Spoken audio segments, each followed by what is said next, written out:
நல்ல இது கிடைக்கும் அப்படின்னாங்க. அது வந்து எனக்கு ரொம்ப உதவியா இருந்துச்சு. அதே மாரி நான் போய் டெல்லியில புது டெல்லியில போய் நானு சேர்ந்தேன். அங்க போய் வேலை பார்க்கும்போது புதிய சூழ்நிலைகள்.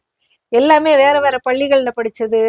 அப்புறம் அந்த புதிய சூழ்நிலையில வந்து நான் வேலை பார்த்தது. இதெல்லாம் எனக்குள்ள நெறைய கற்பனைகள எல்லாமே ஞாபகம் வந்தது. ஆனா எழுதுறதுக்கான நேரம், வாய்ப்பும் எனக்கு கிடைக்கவே இல்ல. பணிச்சூழல் அப்படி.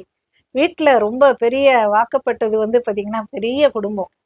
சும்மா ஒரு சின்ன காது குத்துக்காக காதும் காதும் வச்ச மாரி ரொம்ப பெருசா செய்ய வேண்டாம் அப்படின்னு சொல்லி அப்படி அப்படி சொன்னாலே அது அப்படியே பரவி லாரி வைக்கிற மாரி ஆயிடும். வருஷம் வருஷம் ஒரு ஒரு நிகழ்வுக்கும் நாங்க அப்படி போம்போது அப்படி அதுல ஒரு கதை இருக்கும். பார்த்தீங்கன்னா, ஒவ்வொருத்தர்கிட்டயும் ஒரு கதையும், ஒரு இதையும் பார்த்தேன் நானு. எல்லாமே உள்வாங்கி இருக்கேனே தவிர, எதையுமே எழுத நேரமே இல்ல. அப்படியே நாட்கள் கடந்து போயிடுச்சு. அப்புறம் தான் வந்து 90கள்ல இங்க திருச்சியில ஒரு இலக்கிய கூட்டங்கள்லாம் அப்ப எனக்கு திருமணம் ஆனுச்சு 86ல. அப்ப 86ல என்னுடைய கணவர் இங்க வந்து மத்திய கலால் சுங்கத்துறையில அவரு வேலை பார்த்தாரு. 2 பேருமே திருச்சியில செட்டில் ஆயிட்டோம். ஆ அலுவலகத்துக்கும் வீட்டுக்கும்